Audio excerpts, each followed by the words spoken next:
बादशाह और मुराद की शादी वाले दिन जैसे ही गुलाम को ये खबर मिलती है कि सुंदरी घर में बिल्कुल अकेली है, वो फौरन अपनी अम्मी लाजो के पास जाता है और कहता है, अम्मी मेरे लिए दुआ करें, मैं सुंदरी को लेने जा रहा हूँ। इसके बाद गुलाम इसी वक्त वहाँ से निकलता है और रात के वक्त हवेली पहुँच जाता है। वहाँ जाकर वो एक मुलाजमा को कॉल करता है। फिर वो मुलाजमा चुपके से सुंदरी को घर से बाहर ले आती है। जैसे ही सुंदरी बाहर आती है तो वो फौरन दौड़कर गुलाम से लिपट जाती है। दूसरी तरफ बादशाह जब मुराद से शादी करके वापस घर आता है तो इसे कमरे में सुंदरी कहीं नहीं नजर आती।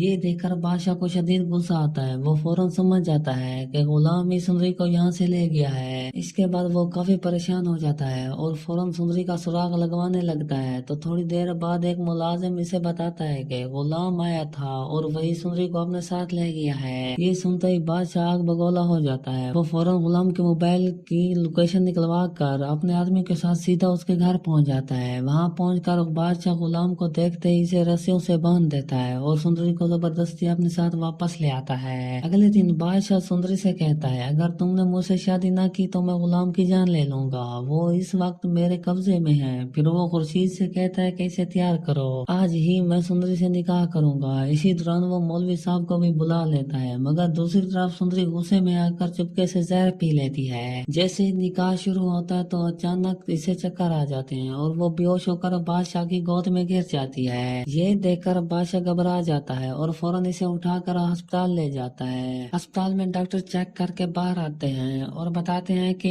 इसने जहर पी लिया है, जिसकी वजह से इसकी जान को खतरा हो सकता है। ये सुनकर बादशाह को अपनी गलती का एहसास होता है। वो रोते हुए सुंदरी के पास जाता है और कहता है, मुझे माफ कर दो, आंखें खोलो, अगर तुम्हें कुछ हो गया तो मैं भी जिंदा नहीं रहूंगा। इसके बाद वो फौरन गुलाम के पास जाता है, इसकी रस्सियां खोलता है और इसे अपने साथ अस्पताल ले आता है। रोते हुए कहता है, यार गुलाम, मुझे माफ कर दो, आज सुंदरी की ये हालत सिर्फ मेरी वजह से है। कुछ देर बाद सुंदरी को होश आ जाता है, जिस पर खुर्शीद और गुलाम भागकर इसके कमरे में आते हैं। सुंदरी आंखें खोलकर कहती है, गुलाम मैं सिर्फ तुमसे मोहब्बत करती हूँ। ये सुनकर बादशाह अपनी जिद छोड़ देता है और सीधा घर जाकर दादी से कहता है कि मैं मुराद से शादी के लिए तैयार हूँ। जब कुर्बान को ये खबर मिलती है तो वो बहुत खुश हो जाता है। अगले दिन बादशाह धूमधाम से बारात लेकर मुराद के घर पहुंच जाता है और मौलवी साहब इन दोनों का निकाह पढ़ाते हैं। जब बादशाह से पूछा जाता है तो वो खुशी से कबूल है कहता है और मुराद भी कबूल है कह देती है। यूं इनका निकाह हो जाता है। दूसरी तरफ जब सुंदरी की तबीयत मुकम्मल ठीक हो जाती है तो बादशाह खुद सुंदरी और गुलाम की शादी करवा देता है और तोहफे के तौर पर अपनी आधी जायदाद गुलाम के नाम कर देता है। निकाह के बाद जब गुलाम सुंदरी को अपने कमरे में ले जाता है तो इसे खूबसूरत डायमंड का तोहफा देता है। तो दोस्तों, अगर आप लोग गुलाम और सुंदरी के आने वाले बच्चों को देखना चाहते हैं तो कमेंट सेक्शन में अपनी राय जरूर दें। वीडियो पसंद आए तो हमारे चैनल पाक ड्रामा हब को लाइक, शेयर और सब्सक्राइब करना ना भूलें। और याद रखें, ये सिर्फ एक अंदाजा है जो सिर्फ इंटरटेनमेंट और एजुकेशन के मकसद के लिए बनाया गया है। शुक्रिया।